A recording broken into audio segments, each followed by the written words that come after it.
Hi everyone, ఈరోజు మనం కొత్తగా ట్రై చేద్దాం. ఫస్ట్ మటన్ చుక్కా చేసుకుందాం. దానికి కావాల్సింది నేను ఒక ½ కిలో మటన్ తీసుకున్నాను. మటన్ చుక్కాకి ఫస్ట్ మనం మసాలా ప్రిపేర్ చేసుకుందాం. దానికి కావాల్సిన ఐటమ్స్ వచ్చేసి మిరియాలు నేను కొన్ని తీసుకున్నాను. మీరు కొంచెం కారం కావాలి అనుకోండి ఇంకొన్ని మిరియాలు తీసుకోవచ్చు. నెక్స్ట్ జీలకర్ర అండ్ ధనియాలు అండ్ చిల్లీ. ఇప్పుడు మనం తీసుకున్న ఆ మసాలా ఐటమ్స్ అన్నీ ఒక మిక్సీలో మెత్తగా గ్రైండ్ చేసుకోవాలి. ఓకేనా? మనం తీసుకున్న మసాలాలు ఇలా పొడిగా కొంచెం చేసుకొని మిక్సీకి పెట్టేసుకోండి. నెక్స్ట్ ఇప్పుడు మనం ఒక కుక్కర్ పెట్టుకొని అందులో మనం తెచ్చుకున్న ఒక అరకిలో మటన్ని ముందుగా కుక్కర్లో వేసేయండి.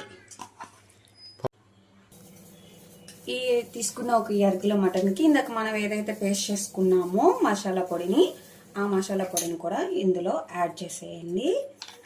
మొత్తం పొడంతా వేసేసేయండి. ఇందులో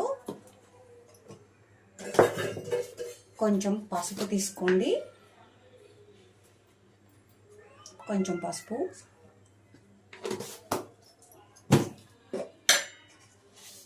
మీరు రుచికి తగ్గట్టు మీకు ఎంత సాల్ట్ కావాలో అంతే సాల్ట్ దీంట్లో వేసేయండి.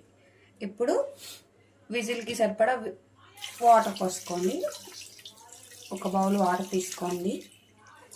తీసుకొని దీన్ని ఒక 5 విజిల్స్ వరకు వచ్చేలాగా చూసుకోండి. ఇప్పుడు మటన్ విజిల్ వచ్చేలోపు మనం దానికోసం ఒక 4 ఉల్లిపాయలు 2 పచ్చిమిరపకాయలు కట్ చేసుకుందాం ఫ్రై కోసం. మటన్ విజిల్ అయిపోయిన తర్వాత ఒక కడాయి తీసుకొని అందులో దానికి తగ్గ కొంచెం ఆయిల్ పోసుకొని ఇది హీట్ ఎక్కాక ఇందులో ఒక 2 పచ్చిమిరపకాయలు ఇలా పొడిగా కోసి వేసుకోండి. ఇందులో కొంచెం కరివేపాకు,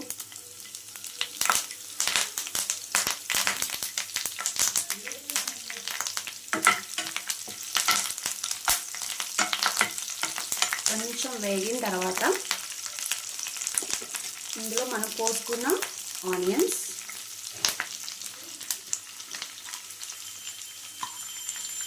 వేసి వేగనివ్వండి. కొంచెం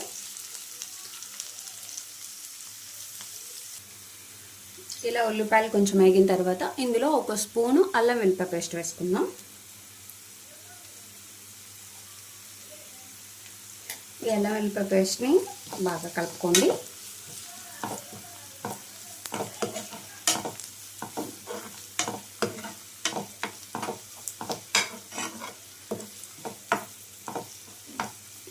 ఇది పచ్చివాసన పోయేంత వరకు సిమ్లో పెట్టుకొని ఫ్రై చేసుకోండి.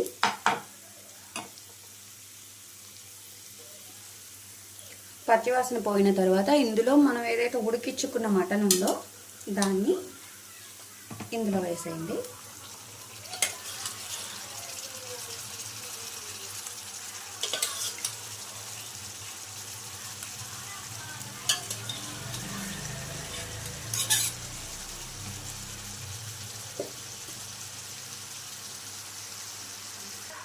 ఇలా వేసుకున్న మటన్ని మొత్తం కలిపేసుకోండి.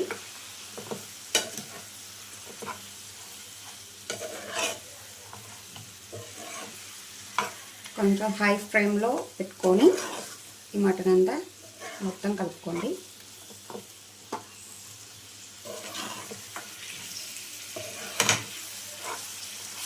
ఫైవ్ మినిట్స్ కలపండి. ఇలా 5 మినిట్స్ కలుపుకున్న తర్వాత మనకి ఈ మటన్ ఉడికించుకున్న వాటర్ ఏవైతే ఉన్నాయో అవి ఇందులో మిక్స్ చేసేయండి.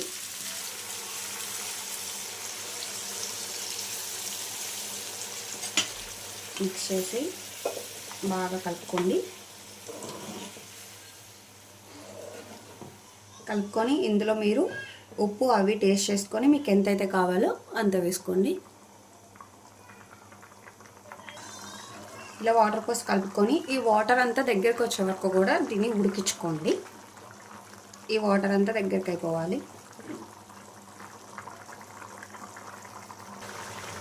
ఇది ఇది సగం ఉడికిన తర్వాత ఇందులో కొంచెం కస్తూరి మేతి వేసుకోండి, టేస్ట్ బాగుంటుంది. కస్తూరి మేతి వేసుకొని కొంచెం కలుపుకోండి.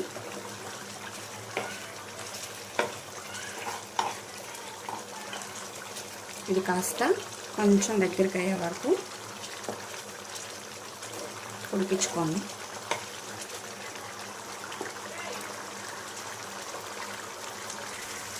ఇందులో కొంచెం గరం మసాలా యాడ్ చేసుకోండి, కొంచెం కలుపుకోండి.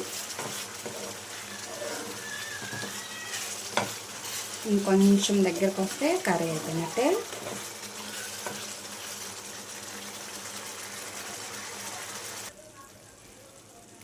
కూర దగ్గరకు అయిపోయింది, రెడీ టు ఈట్. స్మెల్ బాగుంది. ఇది ట్రై చేయండి. కూర చారులోకి, సాంబార్లోకి, వైట్ రైస్లోకి, చపాతీలోకి, పూరీలోకి చాలా బాగుంటుంది. Try it. ఇలా దగ్గరికి అయిపోయాక కట్టేసుకోండి. కావాల్సిన వాళ్ళు కొత్తిమీర కూడా వేసుకోవచ్చు, బట్ ఇలాగే బాగుంటుందని నేను ఇలాగే ఉంచేసాను. అయిపోయింది. Thanks for watching and please support.